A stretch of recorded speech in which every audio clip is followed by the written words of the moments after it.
The Enve MOG, finally we get to talk about this bike, Enve's latest bike after the Melee, which was one of my favorite bikes of the year. I've logged about 100 miles on the new MOG, and I thought I'd share my initial thoughts as well as run through my build today. As always, this video isn't sponsored. I'm a pretty normal dude. I ride between 7,000 and 8,000 miles a year, hold down a normal 9 to 5 job, and I don't get paid to ride a bike.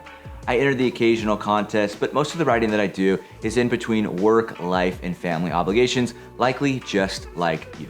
I view the MOG through the same lens that I have viewed my other gravel bikes. This needs to be a bike that can handle mixed terrain. Because for my riding, I'm riding 5 miles on a paved road to get to dirt, 10 or 15 miles on dirt, and then another 5 miles back home.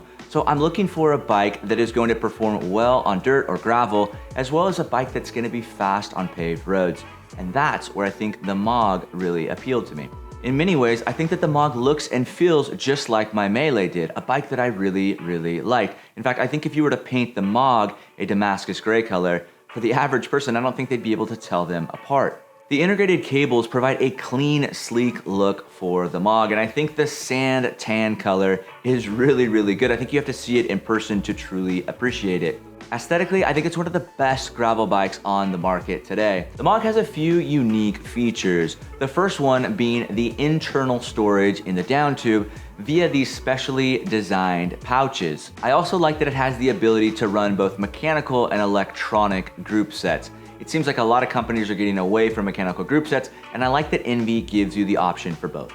With a 1x drivetrain, the MOG's max tire clearance is 50 millimeters. And if you want to run 2x, well, things get a little bit interesting. Depending on the group set that you're running, and depending on the wheel and tire combo, you're probably looking at a max tire size of between 42 and 44 millimeters. The limiting factor, of course, being the front derailleur, and in the case of SRAM AXS, the front derailleur battery. And if you decide to run a 1x drivetrain, the MOG is also dropper post compatible. For my MOG build, I went with something that I've done on similar gravel bike builds. I went with a full SRAM Red AXS 2x with a 4835 chainring and a 1036 cassette. I'm running the Enve 4.5s with the ceramic speed coated bearings with a set of 42mm Pathfinder tires. These wheels are a carryover from the Crux, and for now I plan to swap wheels back and forth between the two. I also used a ceramic speed coated bottom bracket on this build, and that's one of those internal parts that I think goes unnoticed but deserves a shout out. In the first 100 miles, I have to admit that this is the first bike that I've questioned my decision to go with a 2x drivetrain. The jury's still out on whether or not that was the right decision.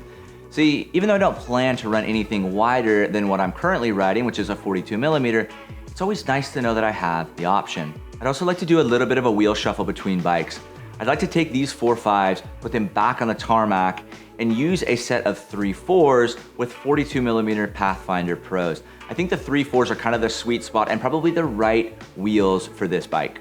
So after 100 miles, my hot take on the Enve MOG is that Enve has, once again, listened to the needs of riders and created a bike to meet those needs. For my riding style, I really like the geometry on the MOG, and when you add in its unique features, I think that the MOG covers a lot of the gravel bike spectrum, from a fast gravel bike on one end to an adventure bike on the other end. And I think that makes the MOG a proper gravel bike for the modern day gravel rider. So again, just like the Melee, bravo Enve. I'll be back in a couple 100 miles to share more thoughts on the MOG and maybe share some of the tweaks and changes that I have made along the way. If you're interested, do me a huge favor and subscribe to the channel. It goes a long way. And if you've got any questions, drop them in the comments below and I'll do my best to answer them. Anyways, thanks for watching. Until next time.